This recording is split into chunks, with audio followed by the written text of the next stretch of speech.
Амжилт Циком мобайл асуулт. За сайн байна уу? Би Амжилт Цикомын мобайл асуултаас ирж байна. Өөрөөс ч нэг 5 асуулт асууя. Хариулах боломжтой байна уу? За тэг. За Тамира одоогор яг ямар уран бүтээл дээр ажиллаж байна вэ? Одоо юу 18 нас гээд нэг өнгийн драма байна. За 18 гээд постууд яваад байсан тийм энэ кино юм тийм. Тий 18 нас гээд орсон киноны золиостой хайрлын тохиолдно. Яг хайрын кино гэж үздэг. Хизээнээс тэгж хэлэх вэ? Энэ хэд телевизэн ажил 2 сард амжаад гарчих гэсэн төлөвлөж байна. Бас танамаслаад бас шалтгаалаад мессеж хийж магадгүй.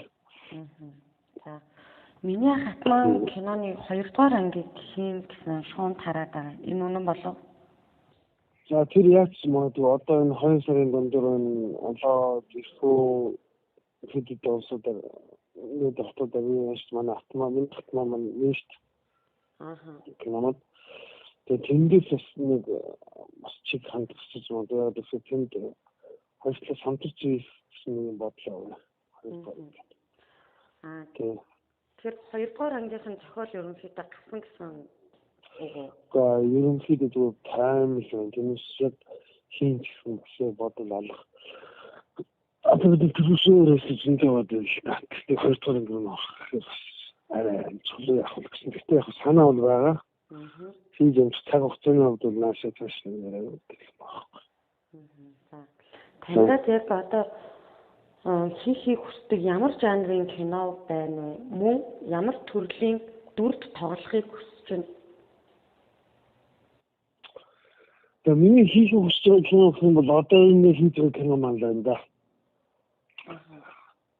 18 тийм хайрын тухай нэг тийм ритм багтай нэг хөөцөлтөө нэг ритм дотоод сэтгэлийн ритм ихтэй драматург сайтай тийм сценарий гэж хүсэж одоо бүр шатан бүр одоо кино бол яаран орлоо шүү дээ. Тэгээд энэ чинь өглөөний 6-7 хүртэл 8 хүртэл яахгүй тэгэл зураг аваад юм байна. Жишээ нь нэг хэвчээ манай машинуудтай тоглодог одоо дүүмэн тоглож байгаа. Тэгээд өөр шин долоо жижигчд нэг 2 байгаа. Тэгээ манай машинуудтай бол масс продакшн жишээ. Цэрэн маань байгаа. За тэгээд өөр шин зөндөө жижигчд авч байгаа. Тодохгүй тэгээд та бүхний хүртэл болох уу. Тэгээд миний одоо тоглохын хүсдэг дүр юм бол одоо ямар л гэхдээ хамгийн гол нэг ажил юмтай жүжигч өөр хөгж хүнтэй жүжигч хүн тэн дээр өөрөө шатаж тэндээ орох гэж хичээх тийм юм дотоод нюанс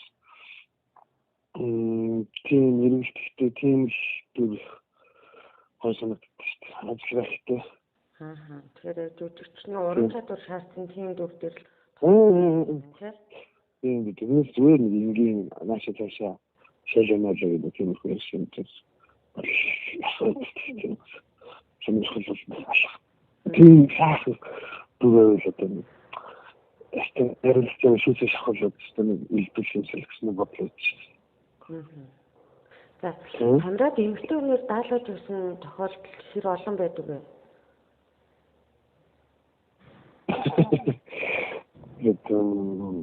Мэдхгүй маа тийм байхгүй. Санаанд байдлаар ч юм уу тооцоо илрүүлсэн тохиолдол байдаг уу? Тэсний нэг юу ш нэг өөр баримтлалууд орсон ш. Юу ш тийм. Энэ гэхдээ эмэгтэй өмнө даалгууллаа гэдэг чи буруужуулж байхгүй л дээ.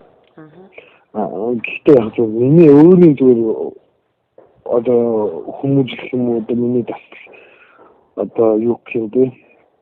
Миний өөрийн тийм физически шинжлэх эмэгтэй ч тэгэхээр эмэгтэй өнөр хүмүүсээр нэг даалгуулах юм дургу. Яа тэгэхээр надад тийм таалагддаг хүнээр үгүй яах вэ?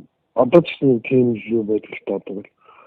хүнийг даалгуулнаа, хүнийг ингэүүлнэ гэдэг юм яг би бас буруу бодож магадгүй шүү. Тийм нэг зүйл бодох хэрэгтэй шүү. Хүн ихэнх байгаа юм шиг санагдаад байдаг байхгүй юу? Одоо тэгээд яг тийм биш л дээ. Гэхдээ ер нь надад нэг тийм сэтгэл төрөд байдаг. Тийм учраас тийм мэдрэмжтэй. Тийм учраас би ер нь бол хүнийг даалгаад идэв дөө. Харин тийм хүмүүсийг л харин нэг яа нэг хэсэж шүү дээ. Тэглээд би нэг юм боддогчгүй юм гэдэг. Нэг юм гэдэг да. За. Сэтгэл хөдлөлч оргилдог болсон үед тэрхүү сэтгэл хөдлөлөө хэрхэн гаргадаг вэ?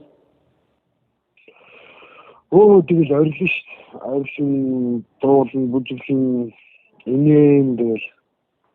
Сэтгэл хөдлөлийн дэцэг юу болдог тэрнийг л шүү. Юунаас ямар сэтгэл хөдлөлийн тийгээс олно гэдэг чинь нэг асуулт байна. Тэгээд хүүхдийн нэгдүгээр зэрэгтэй ахнаа тэрвэл анхных нь ойлгох юмсэл. Тэгэл хүн өөр болдог юм шиг санагдаж надад. Тэгээд сэтгэл хөдлөлтөд ойлцох хаалаад байна гэж. За баярлалаа танараа. Өөрөө чинь цаашдаа уран бүтээл амжилт хүсье. Өшөө олон гоё кинонууд гаргаарай. За баярлалаа.